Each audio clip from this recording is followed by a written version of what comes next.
Praise lord. Welcome to the channel. ఆయన Jesus దేవుని మహాకృపను బట్టి అందరూ క్షేమంగా ఉన్నారని ఆశిస్తా ఉన్నాను. ఈ దినం దేవుని వాక్యం ఆదికాండం 26వ అధ్యాయం 19వ వచనం. మరియు ఇస్సాకు దాసులు ఆ లోయలో త్రవ్వగా జలలు గల నీళ్ల బావి దొరికెను. ఈ దినం మనం ఇస్సాకు గారి జీవితం నుండి మరొక విషయాన్ని ధ్యానించబోతా ఉన్నాం. అదేమనగా ఇస్సాకు గారు దేవుని యొక్క ఆజ్ఞకు లోబడుటను బట్టి ఇస్సాకు గారిని దేవుడు ఏ విధంగా ఆశీర్వదించాడంటే తనున్న ప్రదేశంలో రాజు కంటే గొప్పగా ఆశీర్వదించాడు. ఆ ఆశీర్వాదంను చూచి రాజు అక్కడి నుండి వెళ్ళిపోమన్నప్పుడు ఆయన దేవుని మీద ఆధారపడి ఆ ప్రదేశం నుండి వెళ్ళాడు.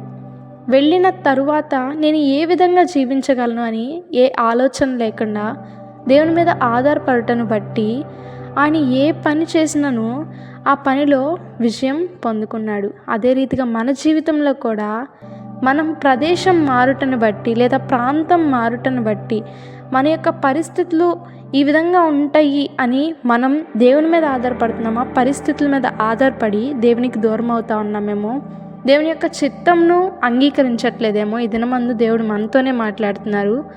మనం ప్రతి ఒక్క పరిస్థితిలో కూడా దేవుని యొక్క మాటను అంగీకరించి ఆయన త్రోవలో జీవించినప్పుడు మనం అత్యధికముగా ఇస్సాకు వలె ఆశీర్వాదములను పొందుకుంటాము. ప్రార్థించుకుందాం. మమ్మల్ని మిక్కిలిగా ప్రేమించిన మా ప్రియ పరలోకపు తండ్రి, దేవా, ఈ దినమందు ప్రభు నాయన ఇస్సాకు వలె ఆశీర్వదింపబడడానికి మీరే సహాయం చేయమని యేసు ఉన్నతమైన పరిశుద్ధమైన నామంలో అడిగి వేడుకొని పొందుకొని ఉన్నాము తండ్రి. ఆమెన్. Praise the lord.